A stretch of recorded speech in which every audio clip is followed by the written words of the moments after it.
More than 4,000 years ago, in the land between two rivers, a woman gave birth to a son. She was not a queen. She was not a wife. The texts call her a priestess, but we do not know her name.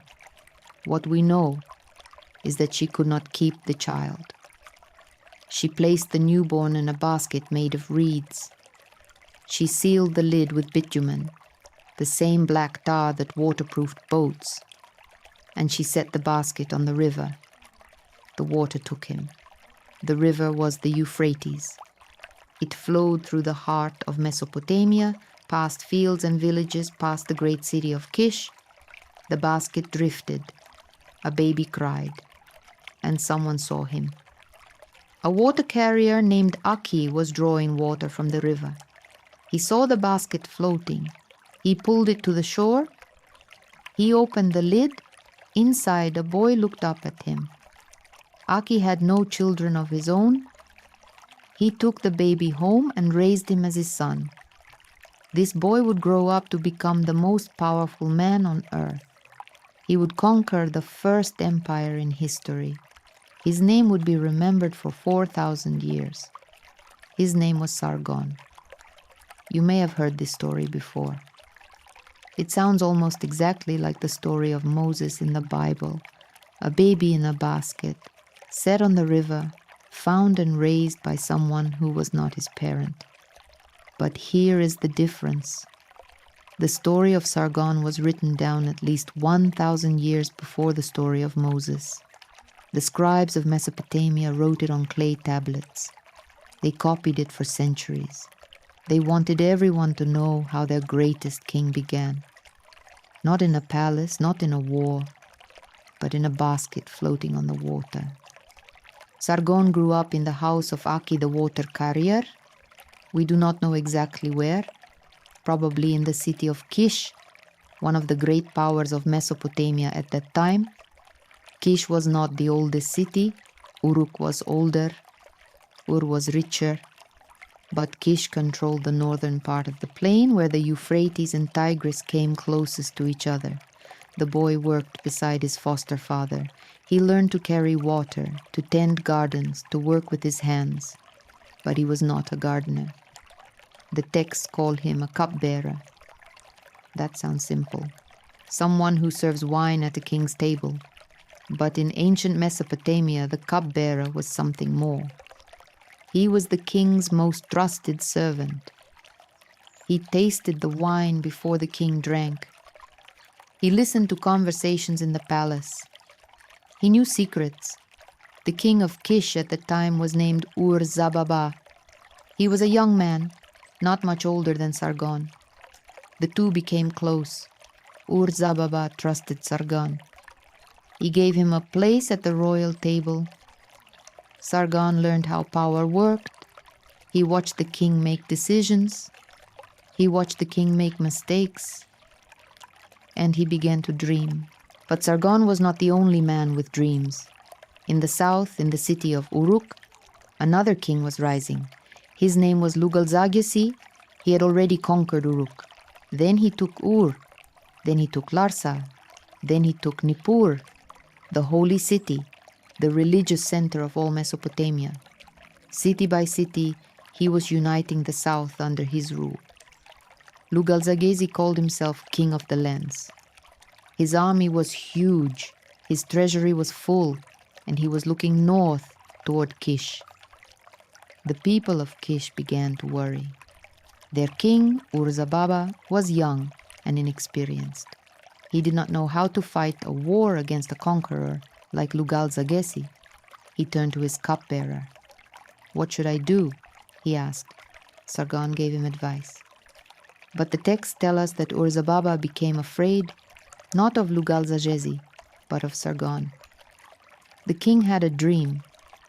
In the dream, the gods told him that Sargon would one day take his throne.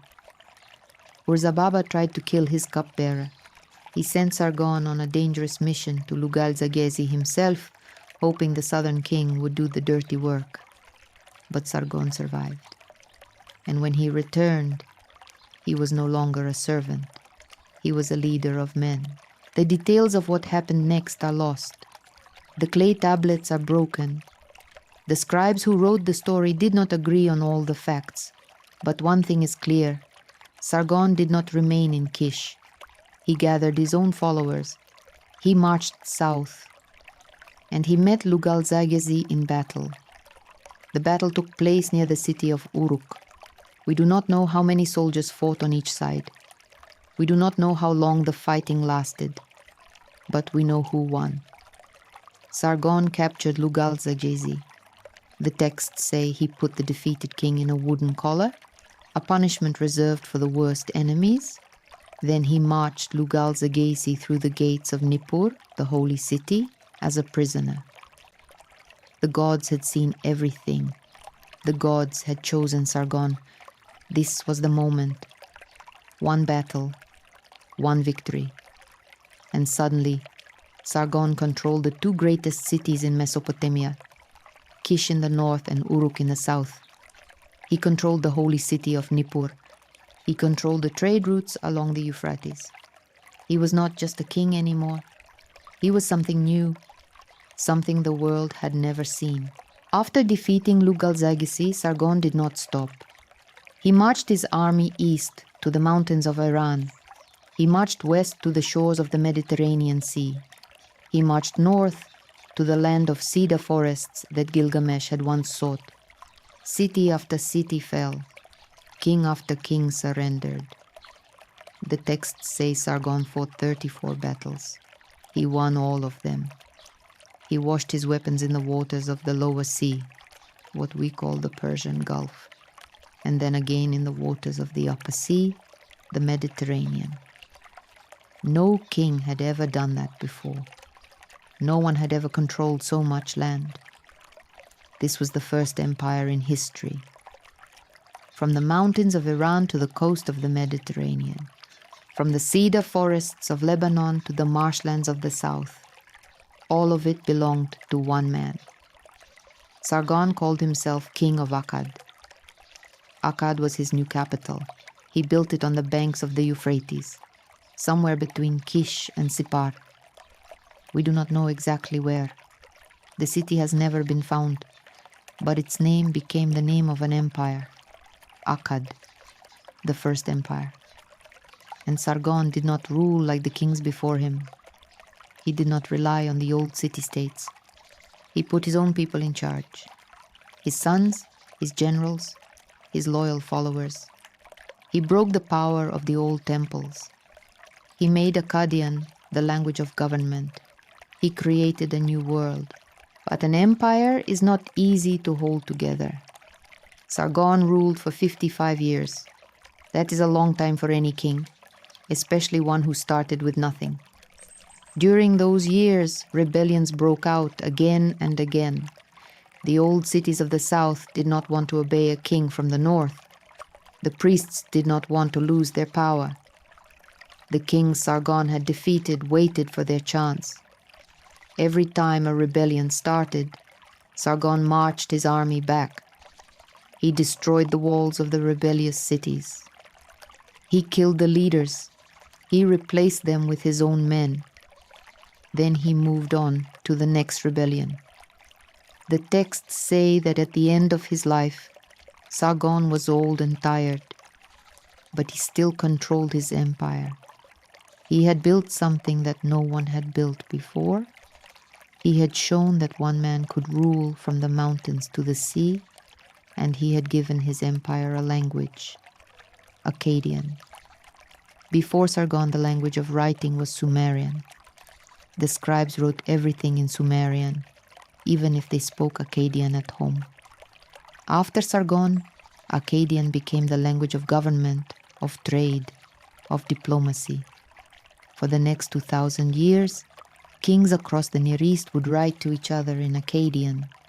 Sargon changed the world not only with his sword, but with his words. Sargon had a daughter. Her name was Enheduanna. She was not a warrior like her father. She did not lead armies or conquer cities. But she did something just as important. She wrote. At that time, The most powerful temple in Mesopotamia was in the city of Ur. It was dedicated to the moon god Nana. The priests of Nana had great influence. They could make a king's rule difficult if they did not support him. Sargon understood this. He needed the temple on his side. He made Enheduanna the high priestess of Nana. She was the first woman to hold that position. And she did not just perform rituals. She wrote hymns to the gods, long, beautiful poems in the Sumerian language, even though her family spoke Akkadian at home. She wrote about the gods as if they were real people. She wrote about the moon god Nana, who watched over the city of Ur. She wrote about Inanna, the goddess of love and war, who had chosen her father to rule. She wrote about her own pain when she was driven from the temple by rebels. She wrote about her return when the gods brought her back. And at the end of her hymns, she wrote her name, Enheduanna, High Priestess of Nana. She is the first author in history whose name we know. The empire Sargon built did not last long after his death. His sons tried to hold it together. One son ruled for 25 years. Another son ruled for 15. But the rebellions never stopped. The old cities of the south wanted their freedom. The priests wanted their power back. The mountain tribes raided from the east. The nomads came from the west. Within 100 years after Sargon's death, the empire of Akkad was gone. A new people, the Gutians, came down from the mountains and took control of Mesopotamia. The scribes wrote that the gods had abandoned Akkad. They wrote that the empire fell because Sargon's descendants did not respect the old temples. They wrote that the world had returned to chaos. But the empire did not disappear completely. The idea of empire remained. Later kings would try to rebuild what Sargon had built. The kings of Ur created a new empire a few generations later. The kings of Babylon created another. The kings of Assyria created the largest empire the world had ever seen. All of them look back to Sargon. He was the first, the model, the man who showed that one ruler could unite all the lands between the rivers. Sargon's story did not end with his empire. It grew. For 2,000 years after his death, scribes copied the legends about him. They wrote about his birth in a basket on the river. They wrote about his rise from gardener to king. They wrote about his 34 victories. They wrote about his journey to the land of the cedar forest, just like Gilgamesh before him. The scribes did not care about the real Sargon. They cared about the legend. They added details. They changed the story. They made Sargon larger than life. In some versions, the goddess Ishtar herself loved him. In others, he traveled to the underworld and returned. In one late version, he was not the son of a priestess at all. He was the son of the goddess, born from a secret union with a mortal man. The real Sargon was a man. He was born, he fought, he ruled, he died. But the legend of Sargon became something else. It became a model for every king who wanted to be great. Every ruler in Mesopotamia wanted to be like Sargon. Every empire builder looked back to Akkad. Even today, 4,000 years later, we remember his name, Sargon, the first emperor. Let us return to where we began. A basket on the river, a baby crying, a water carrier who pulled him from the water. This story has been told for 4,000 years. It has been written on clay tablets in Sumerian, in Akkadian, in Babylonian, in Assyrian. It has been copied by scribes in Nineveh and Babylon and Suruk. It has been read by kings and priests and students in schools, and we still tell it today. Because the story of Sargon is not just about one man. It is about how someone with nothing can become everything. It is about how power works, how empires rise and fall, how language can unite people across mountains and seas. It is about the first time a human being said, all of this belongs to me. Sargon did not invent writing. The scribes of Uruk did that 500 years before he was born. He did not invent cities. Ur and Uruk were already ancient when he was a child. He did not invent kingship. Kings had ruled Mesopotamia for 1,000 years before him, but he invented something new. He invented the idea that one king could rule over many lands, many cities, many peoples.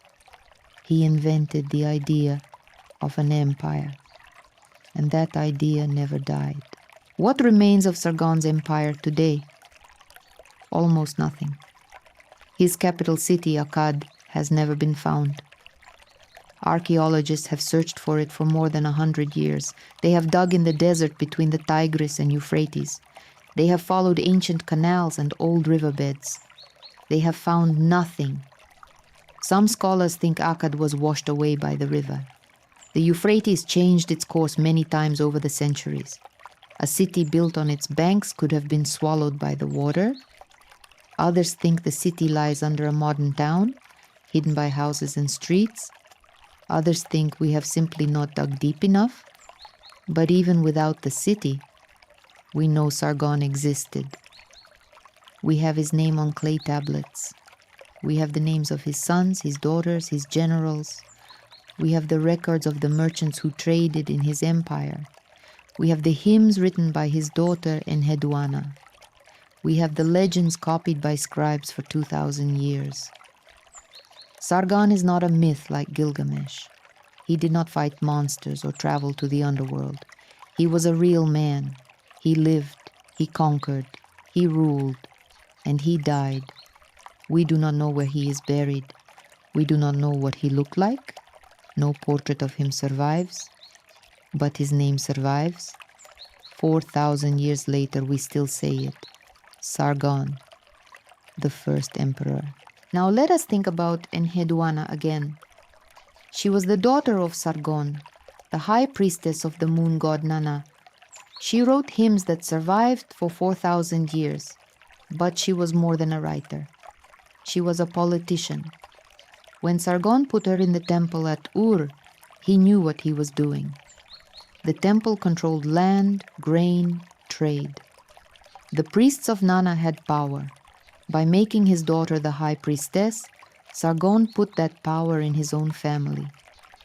The temple of the moon god became an extension of the palace of Akkad. But Enheduanna did not just sit in the temple and perform rituals. She wrote, and her writing was political. In her hymns she praised her father. She called him the chosen one of the gods. She said that Inanna, the goddess of war, had given him victory over his enemies. She made Sargon's rule seem not just powerful, but sacred. Later, after Sargon died, rebels drove Enheduanna from the temple. She wrote about her suffering. She wrote about the pain of exile. She begged the goddess Inanna to bring her back. And then, when she returned, she wrote about her triumph. She turned her personal story into a religious drama. She made herself a hero. Enheduanna understood something that her father also understood. Power is not just about armies and taxes, it is about stories. Whoever controls the stories controls the empire. One of Enheduanna's most famous hymns is called The Exaltation of Inanna. In this hymn, she describes how the goddess Inanna rises above all other gods. She is the queen of heaven. She brings destruction to the lands that do not worship her. She brings victory to the kings she loves. The hymn is long, more than 100 lines. It was copied by scribes for centuries. It became a model for later poets. But what makes it special is that Enheduanna wrote it in the first person. She speaks as herself. She says, I, Enheduanna, high priestess of Nanna, wrote this. Before Enheduanna, no one signed their work. Scribes copied texts without leaving their names. Poets sang songs without claiming credit. Artists carved statues without signatures. Enheduanna changed that. She put her name on her work. She said, "This is mine. I made this." That is why we remember her. Not because she was the daughter of an emperor, not because she was a high priestess, but because she was the first person in history to sign her name to something she created. 4,000 years later, we still do the same thing. We sign our names to books, to paintings, to songs, to videos. We want the world to know this came from me. Enheduanna was the first. What was life like for ordinary people in Sargon's empire? We do not know as much as we would like. The scribes wrote about kings, not about farmers. They wrote about battles, not about bread. But we can piece together some things. Most people in Mesopotamia were farmers. They grew barley and wheat. They raised sheep and goats. They lived in small villages along the rivers. They paid taxes to the temple or to the palace. The taxes were paid in grain, in oil, in wool, in animals. If the harvest was bad, the people went hungry. If the harvest was good, the king took most of it anyway. Sargon's empire made life harder for some people and easier for others. The old city-states lost their independence. The kings of Uruk and Ur and Lagash became servants of the king of Akkad. Their palaces became smaller, their armies became weaker, but the merchants benefited. Trade routes across the empire became safer. A merchant could travel from the Mediterranean to the Persian Gulf without crossing borders. Goods moved faster. Markets grew. The soldiers also benefited. Sargon rewarded his loyal soldiers with land. A man who fought for the king could own his own farm. His children could inherit it. His family could rise in the world. This was new. Before Sargon, only the old noble families owned land. After Sargon, a common soldier could become a landowner. The empire changed who had power. It broke the old system, and it created a new one. The empire of Akkad did not fall in a single battle. It fell slowly. First came the rebellions. The old cities of the south, led by Ur and Uruk, rose up again and again. Sargon and his sons crushed each rebellion, but the cities never stopped fighting. Every time the king left to fight a war in the mountains, the south rose up behind him. Then came the famine. The texts say that the fields stopped producing grain. The rivers changed their course. The rain did not come. People went hungry. The temples could not feed the poor. The king could not pay his soldiers. The empire began to crack. Then came the enemies. The Gutians, a people from the mountains of Iran, swept down into Mesopotamia. They burned cities. They destroyed temples. They killed anyone who resisted. The scribes wrote that the gods had abandoned Akkad. They wrote that the Gutians were not human. They were monsters. The last king of Akkad was named Shuturul. We know almost nothing about him. His name appears on a few clay tablets and then nothing. The empire he tried to rule had already crumbled. The Gutians controlled most of Mesopotamia. The old cities ruled themselves again. Akkad itself was abandoned. The city that gave its name to an empire disappeared from history. For the next few generations, Mesopotamia was divided. No single king ruled from the mountains to the sea. The dream of Sargon was dead, but it would not stay dead for long. A few generations after the fall of Akkad, a new power rose in the city of Ur. The kings of Ur drove out the Gutians. They rebuilt the temples. They restored the canals. They brought order back to Mesopotamia, and they looked back to Sargon. The kings of Ur did not want to be like the old kings of Uruk or Kish. They wanted to be like Sargon. They wanted to rule an empire. They called themselves King of Sumer and Akkad. They took Sargon's title and made it their own. They claimed to continue what Sargon had started, but they ruled differently. Sargon had been an outsider. He was not from any of the old cities. He built a new capital. He put his own people in power. The kings of Ur were from the Old South. They were Sumerians, not Akkadians. They respected the old temples. They restored the old priesthood. They wrote their laws in Sumerian, not Akkadian. They tried to recreate Sargon's empire, but they did it in their own way. Their empire lasted for about 100 years. Then it fell too. A new people, the Amorites, came from the west. They took control of Mesopotamia. They built a new city on the Euphrates. They called it Babylon. The kings of Babylon also looked back to Sargon. They called themselves the heirs of Akkad. They claimed to continue what Sargon had begun. But that is a story for another time. Why does Sargon matter today? He lived 4,000 years ago. His empire crumbled 100 years after his death. His capital city has never been found. No portrait of him survives, and yet we still remember his name. Sargon matters because he was the first person to unite many lands under one ruler, the first to create a system of government that could control territory from the mountains to the sea, the first to use a common language across an empire, the first to put his own people in charge, not the old noble families. Every empire that came after him, the Babylonian Empire, the Assyrian Empire, the Persian Empire, the Roman Empire, followed the model Sargon created. They used roads to connect their provinces. They used a common language for government. They put loyal followers in charge of distant lands. They claimed that the gods had chosen them to rule. Sargon did not invent all of these things by himself. He learned from the kings who came before him. He borrowed ideas from Uruk and Ur and Kish. But he was the first to put all the pieces together. He was the first to make empire work. That is why we remember his name. That is why scribes copied his story for 2,000 years. That is why we still tell it today.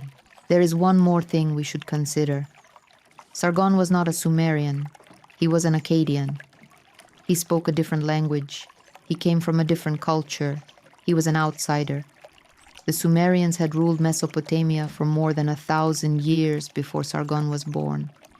They had built the first cities. They had invented writing. They had created the first schools. They had written the first literature. They were proud of their civilization. They looked down on the Akkadian-speaking people who lived to the north. Sargon changed that. He showed that an outsider could become the most powerful man in the world. He showed that a man who spoke Akkadian could rule over Sumerians. He showed that the old rules did not have to last forever. This is one of the most important lessons of Sargon's story. Power does not belong to one people or one language or one culture. It belongs to whoever can take it and hold it. Sargon took it. He held it for 55 years, and he passed it to his sons. The world did not end when a new people took control. The world changed. And change is not always bad. We have followed Sargon's story from the basket on the river to the throne of the First Empire. We have seen him rise from nothing. We have seen him conquer 34 cities. We have seen him wash his weapons in the Mediterranean Sea. We have seen his daughter write hymns that survived 4,000 years. Now we are at the end of this part of the story. But the story of Mesopotamia does not end here. After the empire of Akkad fell, new powers rose. The kings of Ur built a new empire. The kings of Babylon built another. The kings of Assyria built the largest empire the world had ever seen. Each of these empires looked back to Sargon. Each claimed to be his heir. Each used his model of rule. Each failed eventually, just as his did. But each left something behind. Laws, literature, art, architecture, ideas that spread across the world and never died. In the next story, we will talk about the king who wrote down the first laws. about the city of Babylon, which became the richest city on earth, about the tower that tried to reach heaven, and about the man who created the first written code of law, Hammurabi. But that is a story for another night. For now, let the image of Sargon fade. A man in a basket, a boy pulling water, a king washing his sword in the sea, the first emperor, the man who started it all. We know Sargon from clay tablets, but we do not know what he looked like. No statue of him has survived, no portrait carved in stone, no face on a coin. The only image we have is on a broken stone monument found in the city of Susa, far to the east of Mesopotamia. The monument shows a king. He wears a helmet. He holds a spear. His face is damaged. We cannot see his features. Scholars believe this might be Sargon, but they are not sure. The monument was found in a temple of the Elamites, enemies of Akkad. They might have stolen it from Mesopotamia, or they might have carved it themselves. We will never know. So we do not know if Sargon was tall or short, young or old, handsome or plain. We do not know the color of his eyes or the shape of his nose. We do not know if he smiled or frowned, if he laughed or kept silent. All we have is his name, and that name has survived for 4,000 years. Think about that for a moment. 4,000 years, empires have risen and fallen. Religions have been born and died. Languages have appeared and disappeared. Cities have turned to dust. And still, we say his name, Sargon.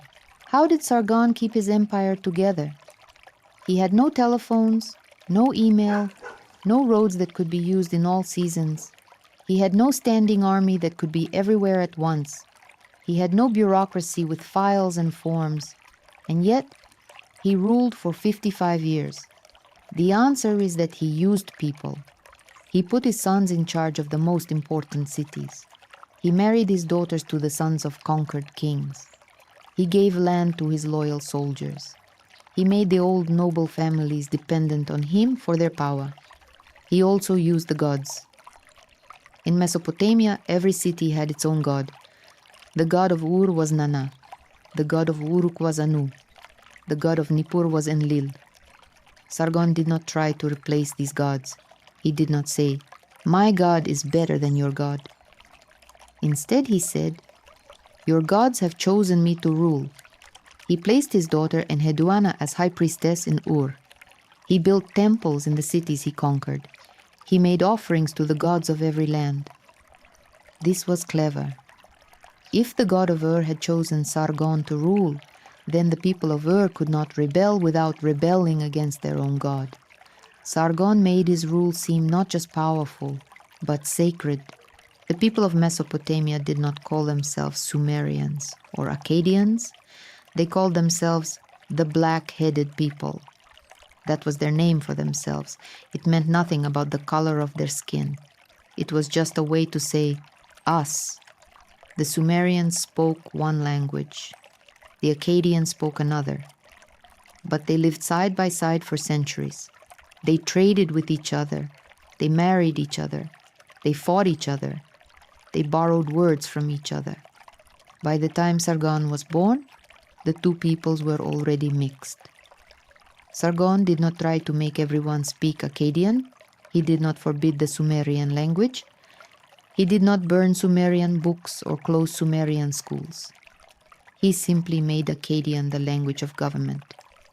If you wanted to do business with the palace, you needed to speak Akkadian.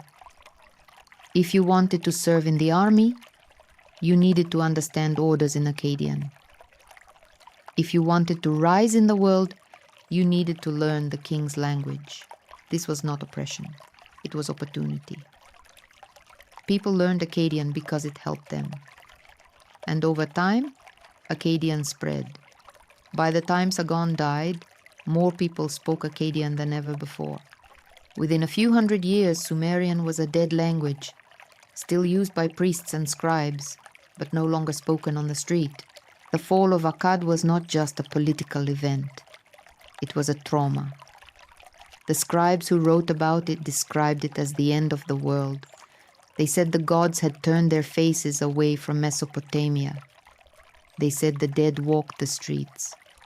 They said mothers ate their own children. We do not know if these things really happened. The scribes were writing years after the fall. They were trying to explain why the empire had failed. They blamed the gods. They blamed the kings. They blamed the people. They did not blame the climate or the economy or the enemies who invaded from the mountains. Modern scholars have a different explanation. They think the empire of Akkad collapsed because of drought. The rain stopped falling, the rivers shrank, the fields turned to dust. Without food, the army could not fight. Without food, the cities could not survive. Without food, the empire died. This theory comes from studying ancient soil. Scientists drilled into the ground near the Gulf and found layers of dust that date to the time of Akkad's fall. The dust came from the north, blown by wind. It covered the fields and killed the crops. The land became desert. The people left. The empire ended. Not because of enemies. Not because of bad kings. Because the rain stopped. We do not know how Sargon died. The texts do not tell us. They say he ruled for 55 years. They say he was the king of Akkad. Then they stop. The next tablets talk about his sons. Maybe he died in battle. He was old by then, perhaps 70 years old. Old men do not fight well. Maybe he fell from his throne. Maybe he became sick. Maybe the gods simply took him. We do not know where he is buried. No tomb has been found, no grave, no monument.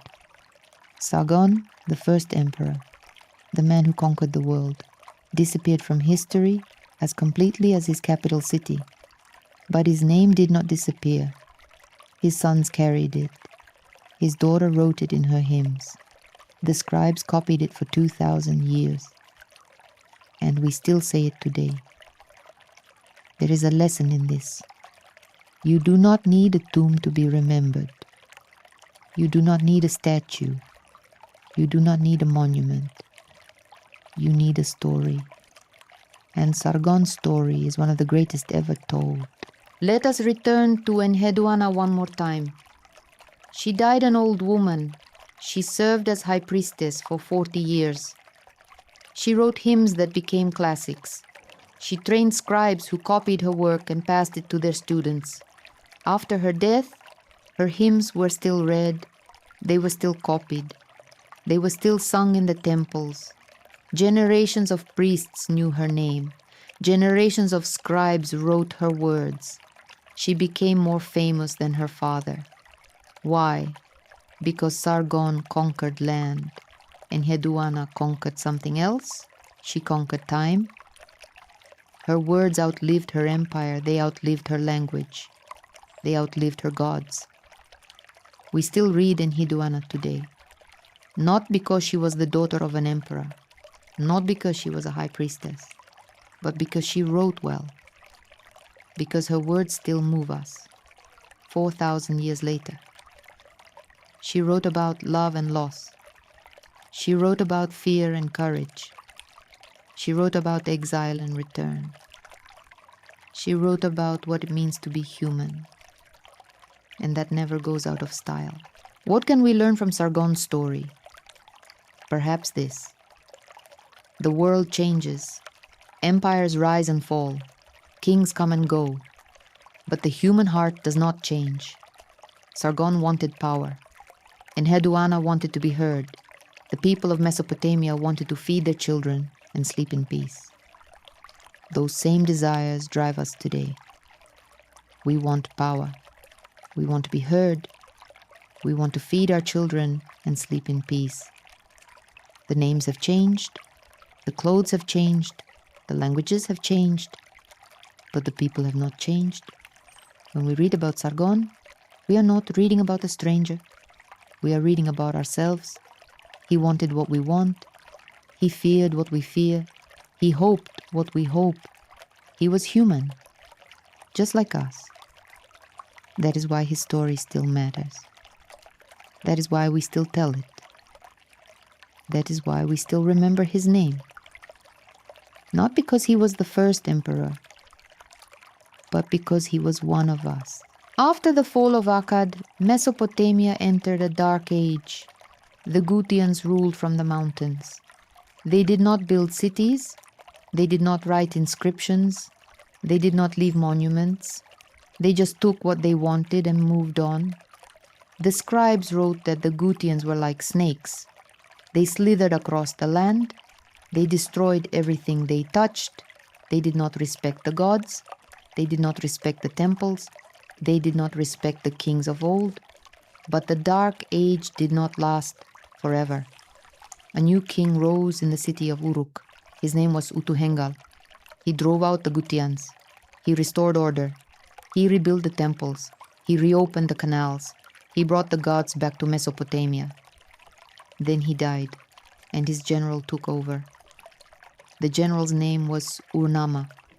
He founded a new dynasty in the city of Ur. The kings of Ur would build a new empire, smaller than Sargon's, but richer, more stable, more peaceful. They looked back to Sargon as their model. They called themselves the heirs of Akkad. They copied his titles. They used his language of power, but they ruled differently. They did not destroy the old cities. They rebuilt them. They did not take land from the temples. They gave land to the temples. They ruled not by fear, but by law. The kings of Ur created something new. They wrote down the first law codes. They built the great ziggurat that still stands today. They sent merchants to India and Afghanistan. They filled their treasury with gold and silver. They made Ur the richest city in the world, but they also remembered Sargon. They kept his story alive. They copied the legends about him. They taught them in schools. Every scribe who learned to write learned about Sargon. Every king who sat on a throne knew his name. Why? Because Sargon was proof that an outsider could become king. He was proof that a man from nowhere could rule the world. He was proof that the old rules did not have to last forever. The kings of Ur were not outsiders. They were from the old south. They were Sumerians, not Akkadians, but they still needed Sargon. They needed his story to justify their own power. If Sargon could conquer the world, so could they. That is how legends work. They are not just stories about the past. They are tools for the present. They are weapons in the struggle for power. The empire of Ur lasted about 100 years. Then it fell. The Amorites, a people from the west, invaded Mesopotamia. They captured the cities. They destroyed the walls. They took the throne. But the Amorites did not destroy everything. They kept the old stories. They copied the old tablets. They learned to read Sumerian and Akkadian. They became Mesopotamian. One Amorite king built a new city on the Euphrates. He called it Babylon. His name was Sumu Abum. He was the first king of the first dynasty of Babylon. His descendants would build an empire that covered all of Mesopotamia and beyond. The greatest of those descendants was Hammurabi. He lived about 300 years after Sargon. He conquered the same lands. He called himself the king of Akkad. He used Sargon's title. He claimed to continue Sargon's work, but Hammurabi did something Sargon never did. He wrote down his laws. He put them on a stone monument so that everyone could see them. He made his rule visible, permanent, unchangeable. That is the story for another night. The story of Hammurabi and his laws. The story of Babylon, the city that tried to reach heaven. The story of the tower and the flood and the king who thought he was a god. We have come to the end of this story. We have followed Sargon from the basket on the river to the throne of the first empire. We have seen him conquer 34 cities. We have seen him wash his weapons in the sea. We have seen his daughter write hymns that survived 4,000 years. We have seen his empire fall and his name live on. What remains? Not much. A few clay tablets, a broken stone monument, a legend, a name. But that is enough. That is more than most people leave behind. Most people are forgotten within 2 generations. Their grandchildren remember them. Their great-grandchildren do not. After 100 years, no one knows their names. Sargon has been remembered for 4,000 years. That is not luck. That is not accident. That is because his story mattered. It mattered to the scribes who copied it. It mattered to the kings who used it. It matters to us because we still want to believe that someone from nowhere can become something. Sargon was not a good man. He killed thousands. He destroyed cities. He built his empire on the bones of his enemies. But he was a great man. He changed the world. He showed what is possible. That is why we remember him. Not because he was good. Because he was first. Before we close this story, let us think about the basket. The basket on the river. The baby inside. The water carrier who pulled him out. This image has power. It speaks to something deep in us. A child abandoned. A child saved. A child who rises to greatness. It is the oldest rags to riches story in the world. We tell the same story today. We love stories about people who start with nothing and end with everything. We love stories about orphans who become heroes, about poor girls who become princesses, about immigrants who build empires. Sargon was the first. His story is the model for all the others. Moses in the basket, Romulus and Remus suckled by a wolf, Krishna born in a prison, Oedipus left on a mountain. Every story about a baby abandoned and saved echoes Sargon's story. The scribes who wrote it down knew what they were doing. They were not just recording history. They were creating a legend. They were making Sargon larger than life. They were turning a man into a myth. And it worked. 4,000 years later, we still believe it. Let me tell you one more thing about Enheduanna. She was not just a writer. She was a strategist. She understood that words could do what swords could not. Swords could conquer a city. Words could conquer the future. She wrote her hymns in Sumerian even though her family spoke Akkadian. Why? Because Sumerian was the language of religion. It was the language of the old temples. It was the language of the gods. If she wrote in Sumerian, her words would be taken seriously. If she wrote in Akkadian, the priests would ignore her. She was writing for 2 audiences at once. For the priests, she was a faithful servant of the old gods.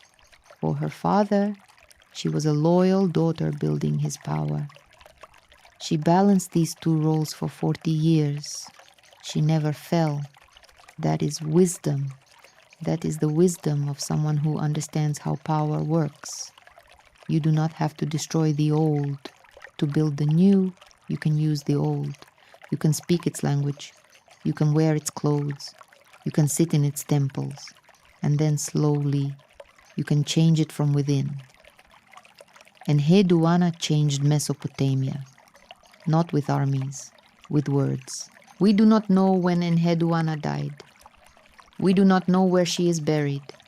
No tomb has been found. No monument marks her grave. She disappeared into the dust of Mesopotamia, just like her father. But her words did not disappear.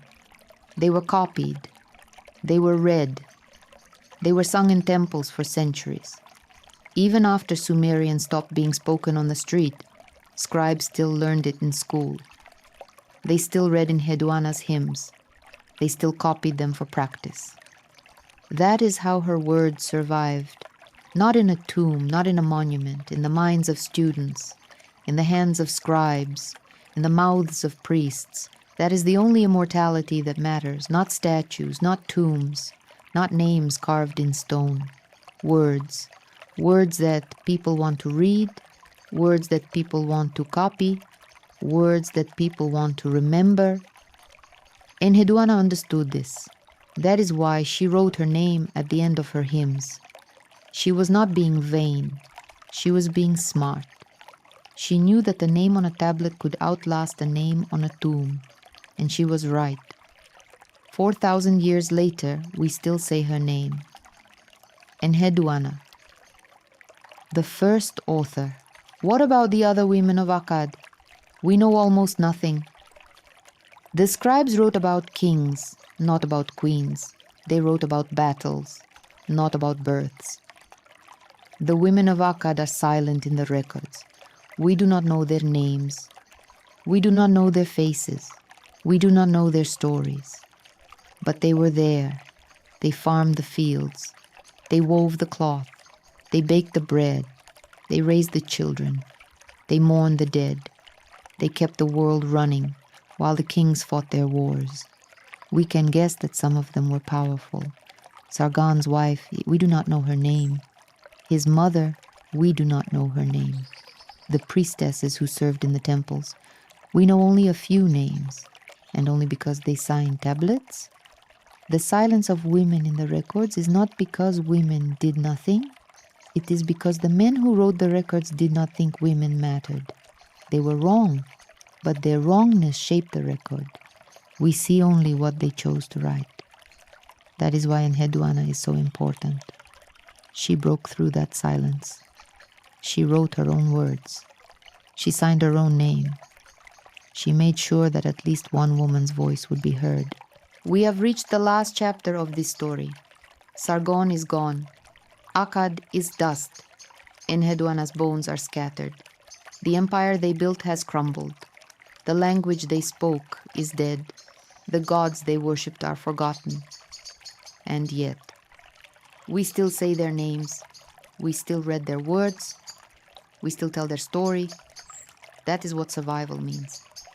Not stone, not metal, not monuments. Story. Sargon's story has survived for 4,000 years because it speaks to something in us. We want to believe that a child in a basket can become a king.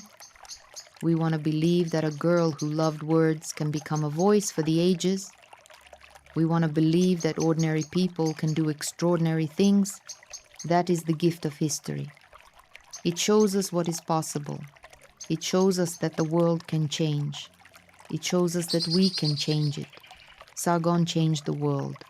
Enheduanna changed it too, not with swords, with words, with stories, with the stubborn belief that what they did mattered. They were right. It did matter. It still matters. One more thing about Sargon. His name lived on long after his empire fell. The kings of Assyria, who ruled 1,000 years later, still spoke his name with reverence. The last great king of Assyria, Ashurbanipal, had the old legends of Sargon copied into his royal library at Nineveh. When that library burned in 612 before our era, the clay tablets were baked hard by the fire. They survived. Archaeologists found them in the 19th century. Among those tablets was a copy of the legend of Sargon's birth, the basket on the river, the water carrier who found him, the rise from nothing to king of the world. The scribes had copied that story for 2,000 years. They wanted future kings to know that an outsider could become great. They wanted future generations to remember. We are those future generations. We still read about Sargon. We still tell his story. His empire is gone. His capital has never been found. His body lies in an unknown grave. But his name is still spoken. 4,000 years later, we say Sargon, and we know who he was. The first emperor, the man who started it all. In the next story, we will leave Akkad behind. We will travel to Babylon. We will meet Hammurabi, the king who wrote his laws in stone. We will see the tower that tried to reach heaven. We will learn how Babylon became the richest city in the ancient world. Thank you for listening. Rest well. The story continues.